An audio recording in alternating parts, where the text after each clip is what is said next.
So I'm really interested and really happy to have two really important guests that are international in that they're coming to us from different parts of the world. And that's what makes this really exciting because we have people that are directly affecting AI literacy and its development. I have two important guests here. I have Tom Bendien. He is the CEO and founder of GT Edge AI. Additionally, I also have Adama Sombie, who is the CEO and founder of Nangita. Welcome to both of you. Thank you, Brent. It's Thank great. you. Yeah. Yeah. So I'm going to start off by asking you, Adama, about your organization. It's called Nangita, but tell us about what you're doing as far as developing AI literacy in Africa in general, and then specifically within the Ivory Coast. Thank you so much for having me today, Brent. And Nangita has two mandates. The first mandate that we have is to we focus on improving skills, specifically IT skills, and in West Africa. And our second mandate is to help organizations innovate and be at the forefront of innovation. So then, when it comes to AI literacy, we work alongside community. We have communities that we build and we guide to having them be involved in learning AI from the beginning. Because when it comes to AI, it's a new term. AI, yes, it's something that is new. Even in developed countries, but at the same time here, it's just that folks in the IT community hear about it, organizations hear about it, but they don't really know what to do with it. So, there is some, type of, okay, what's going on with this AI all around us? So the AI event and AI literacy that we bring here help answer those questions. Excellent. And you're tied in with universities, educational institutions, companies. Or how does that connect? Yes. So we work alongside universities, communities. So we build a community across different campuses. So right now, what's going on? Before we came to play, university were separate, right? So if I'm going to University A, I'm just gonna have access to fellow schoolmate, classmate. But what we wanted to do, we wanted to connect University A student and University B student together, because when it comes to IT, when it comes to AI, it's all about collaboration. You cannot just isolate yourself, and be part of the innovation. So that's the component that we wanted to bring to the table. And we started here in Ivory Coast, but our goal is to really have a strong community of folks that are really passionate about technology, about AI, about how to use AI in their day-to-day life, how to incorporate AI in the solution. And so that's basically what we're all about here at Nangita. Nice. That sounds excellent. And that's one of the messages that I keep pushing to everyone that will listen about the importance and the impact that comes from developing a community of inquiry, a community of practice. So I love to hear that. Now, Tom, this is a big deal in that open source AI is becoming more and more out there, more popular, more known. So can you please share with the audience as far as how you've brought that in here and your solution to being able to do what he's asking as far as connecting everyone involved? Yeah, so when we got together with Adama, and his objective was to be able to create a very usable AI experience for his members and folks over there in Ivory Coast, we realized there was going to be some problems with internet connectivity. We realized there was going to be maybe some problems with latency in terms of being able to get these connections working. And so we looked at all of that, and we decided that we would build an edge or a field AI appliance, which is basically a small server box that he literally was able to put in his backpack and bring over to his office in Abidjan and deploy it there. And then that little edge AI appliance was able to provide AI services to his people locally while also being able to connect to the Grok inference infrastructure in the US and such to provide access to the larger models. So again, it's sort of a unique type of way to go about it. It's different than what most people are used to in terms of consuming AI, where they're typically going on a web browser. And that's typically how they use it. However, that type of deployment doesn't always work in areas where there's limited internet connection. So we came up with this Edge AI appliance solution that is now working very well. So. Well, that sounds excellent. And it sounds like a perfect custom-made solution to overcome a problem specific to this situation that could definitely be employed many different areas. So that's really powerful. Adama, I'd like to come back to you and ask you about what are some of the specific things that you're doing to try and develop AI literacy? What are maybe some special processes or special events that you might be having dealing with AI literacy specifically? Because it's such an important issue. Oh yeah, it is. And talking about event, we do have a wonderful conference coming up, literally tomorrow, Friday at 10 o'clock local time GMT here in Ivory Coast. We are presenting our solution. We partner with the Association of Private University Owners. So the association have over 200 university founders. So just to give you a perspective, a typical university founder might have anywhere between 1 to 10 universities, and these are higher ed universities founders. So we noticed that AI is not part of the curriculum, and we also know that the future is AI, whether we like it or not. The future is AI. So what we approached them, and they were really eager for us adjust their schedule and really offer the conference room to us tomorrow, where we're going to be presenting, as Tom mentioned, our custom-made AI environment that basically will help them have their own private AI in their campuses. They will basically leverage that AI box, which is really, private. They don't, they own the data. They have observability. They can see all the history. They have all the logs, and for auditing, which is really important. If you want to have a solution, I think you want to be able to see the log in case something happened. You want to go back in time and see what's going on. So which is the solution that we bring it to the table. I mean, right now here in Ivory Coast, if you talk about AI, I mean, not a lot of people will basically know what you're talking about, but even if they do, they will quickly talk about ChatGPT, and we know ChatGPT, yes, is a solution, but it's not a solution for everyone because of the lack of privacy, the lack of, if I have my own data, I cannot just upload it. Even if yes, I can, but where the data is going, I don't know. I don't have control over it. So that's the idea of having AI that is private, that is owned by universities, and that is also something that they can use to leverage, the skill of their students, to leverage their day-to-day activities, and basically ultimately increase, the end goal. So. Yeah, so I can definitely see this open source solution coming from Tom and his company as far as being a powerful amplifier of the capabilities of AI and how it's being used by those different universities. Of course, there are multiple aspects to AI literacy, right? Because we have aspects of awareness, capability, knowledge, and then critical thinking.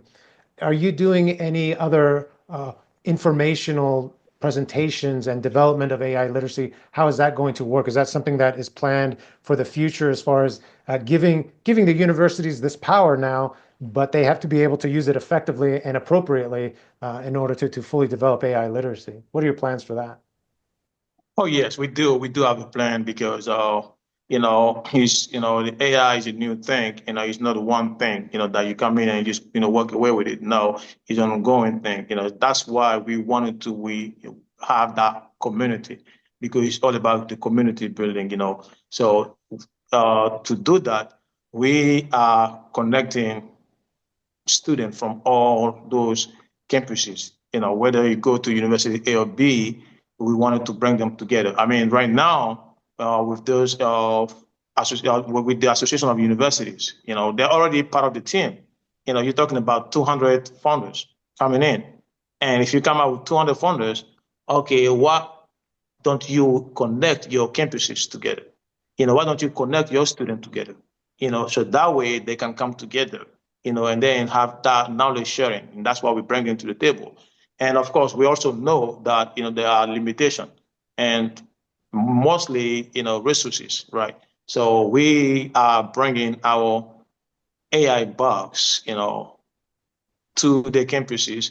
We also have our facility that we make available to them, so they can come in, they can use our environment. We also have AI literacy more training, and we basically help them learn, the foundational understanding, prompt engineering, and even help universities we help them build their own assistant based on the use cases and have them use it and have themselves build their own assistant.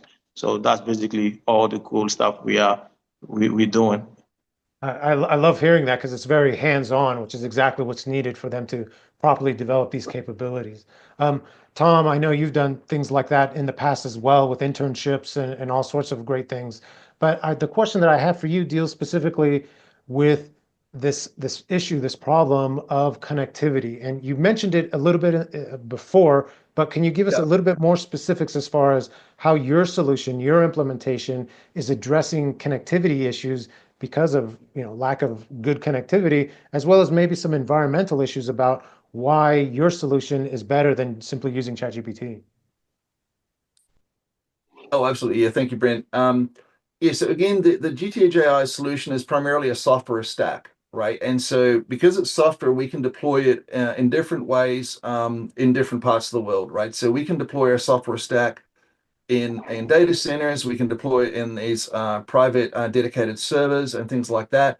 Um, and and so when we looked at the challenges that Adama faces in deploying our software stack in Africa, we realized that it wasn't really going to be very feasible to have the folks over there use their limited internet connections to try to connect to our software stack running in our data center.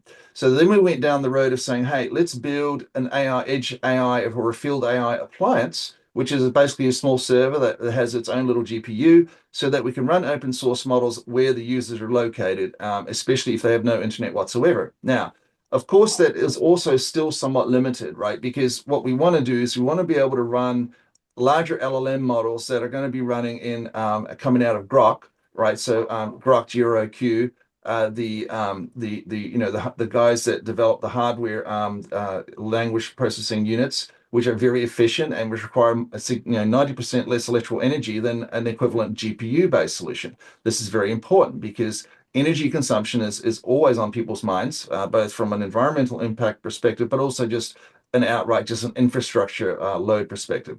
So what we did is we worked actually to say, firstly, let's use Grok for inference for the large models, but then also how do we get there, right? So if we have some internet connection, we can get to the Grok API. However, we also said, hey, why don't we try using Starlink, right?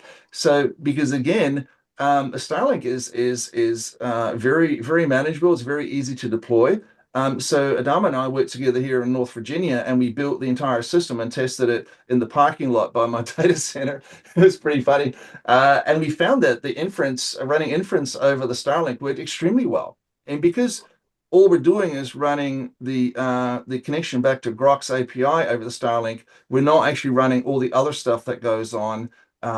Then the solution worked very efficiently. It worked very well, and now basically Adama and the team at Nangita are able to bring AI to the people where they are while giving them access using Starlink, or if they have an internet connection, using that and getting access to the same powerful models and solutions that we have here in the US. So what's super exciting is we've been able to design a technical solution that does so at very reasonable cost. The Grok inference is also very reasonably priced because of its very, very high amount of efficiency. And so everyone is well served. And so we now have a technical solution that Adama can implement for everyone over there and create a whole new ecosystem around it. So we're very excited to see everything working and for those next steps for Adama and the team at Nangita there.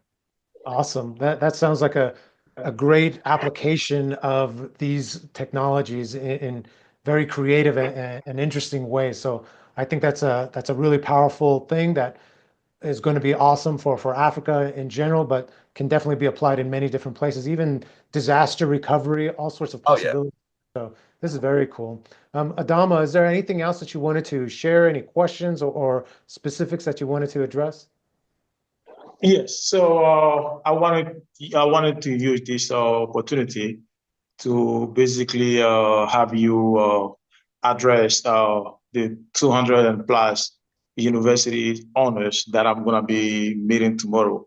So I wanted you to share, the wealth of knowledge that you have about how how to really embrace AI in educational settings. So keep in mind that this is something that is new, that don't have it, they are eager to implement it. So, coming from your perspective, I think they will be really glad to hear your intake about it. Yes, so that's a great question, and it's something that's so incredibly important that we can't just ignore it, right? That's exactly what some institutions want to do. They just want to ignore it. They want to play the wait and see game. You can't do that. It's already been out for over 2 years now, so it's already affecting society. It's affecting industries, organizations. So it's extremely important that everyone must develop. And when I say everyone, I mean everyone, meaning young, old, people in elementary school, people in universities for different reasons. Now, there are four different overall aspects that we have to ensure that everyone is developing dealing with AI literacy. So that deals with awareness, meaning, hey, what is it even going on here? Why is this important? How is this affecting society? And it is affecting society, both good and bad. And we have to be aware of that so we can address it. We can make these decisions within our own society of how we want to actually use it. The other big thing is capability. Now, with capability, there's two big aspects here. One is understanding what are the capabilities of the different AIs because they can have different functions and can help us in different ways, as well as understanding that AIs are not perfect. They'll never be perfect. Just like a human being can never be perfect. Why? Because they might be giving you outdated information. They might be giving you information without all of additional assets that they need to give you the best answer. They might be giving you information that's only one viewpoint where you need a different viewpoint. So we have to understand that. And then we have to know from that that we should verify all information. That's an aspect of proper AI literacy. But the other flip part about that with AI literacy and capability is ensuring that we develop our capabilities, meaning Yeah. that we know prompt engineering. With prompt engineering, there are different aspects as far as how to ask AI proper questions. I run into this all the time in education where people are using AI and they don't think it's effective. And then I ask them, well, what did you do? How did you ask that question? And their questions were formulated really poorly. And it's the same thing. If I'm interacting with you as a professional in the field, I would need to ask you appropriate questions. You can't read my mind. You don't know what I'm talking about unless I express it to you properly. So that's an important aspect of prompt engineering. And then, of course, it gets more complicated with some additional techniques. The other big aspect here, again, the third component comes with understanding the knowledge. So there's knowledge aspects that we have to really make sure that everyone knows. Knowledge meaning how is my information being used? There is issues with data security. What type of AI am I using? Is the AI going to use it to train a new model? Those are very important things that I need to know about so that I can use the AI effectively and put in the right information at appropriate times. But along with this, we also need to have the knowledge of terminology so we can understand what everybody is talking about. But along with that, we have to know that AI is being used for good in many, many different ways, as well as sometimes for bad, meaning that there are deep fakes, there are scams. That's why the young and the old need to know about AI so that they can not be deceived, so that they can be able to tell and understand that, hey, now anything that you see digitally could have been created by an AI. So I need to verify certain information. I need to make sure that this isn't a scam. And then finally, the final component, which is very important, but they're all important because they overlap and they work upon each other. But the final component is critical thinking. We have to continue to develop critical thinking so that we're using these AIs appropriately. We're understanding that hallucinations could happen. We're understanding that there are ethical uses and considerations. Tom mentioned an important aspect of environmental considerations. AI, if it's fully deployed without any limitations, consumes so much electricity and water for cooling. These are real impacts. So as an educational institution, I need to be able to make ethical decisions as far as, well, what decision am I going to go with as far as what implementation? Am I just going to choose this company even though they have all this big impact? Or am I instead going to go with a different solution that will helpfully understand these things and try to limit energy impacts, limit water impacts? All these things are important. Another big thing is bias. We know that different AIs have different aspects of bias. And then the final component here, not a component, but a final aspect of critical thinking is over reliance. This is a fundamental thing that must be pushed within higher education, within all levels of education. Over reliance, what does that mean? That means that I have to ensure that all my students, and even myself, I have to ensure that I can't simply offset all my thinking to the AI. I can't outsource my cognitive contemplations. I have to be that critical thinker. I have to develop foundational knowledge in any field in order to be able to use AI that much more to enhance my capability. Those are the people that will succeed, are the people that become smart in their field and then be able to use AI to do even more. Well, the people that won't succeed are the people that simply learn how to prompt it and then use it. That'll get you so far, but then we need additional aspects such as creative thinking, such as being able to fully interpret what's going on and be able to use the AI in new, impactful, and important ways. So those are the four components of AI literacy that all of us need to continue to develop within ourselves and then very much within our students. I hope that answers your question. Well, that's really wonderful. That's wonderful. I can guarantee they'll really be excited to listen to you. Great, great. Well, I thank you both of you very much because this is a really important topic, the development of AI literacy around the world. Adama, I thank you for doing this work in Africa, especially the Ivory Coast, and then spreading it. I think this is going to be very impactful. Tom, great thanks to you as well for being able to come up with this powerful solution, this solution that is working great in the United States as well as other parts throughout the world. So this is definitely a viable consideration that all educational institutions around the world should definitely look at because it's open source and has a great way of implementing this to minimize aspects of environmental issues. So very good on that end. And I wish you well, Adama, to continue to do this, to continue to develop AI literacy throughout the world. Same thing with you, Tom. So thank you very much for your time today. Thank you for having me today. Thank you, Brent. All right, thank you. Bye. Bye-bye. All right, bye. Thank you so much for watching. Here are their contact information. Please get a hold of them for additional information. And remember, learning is for life.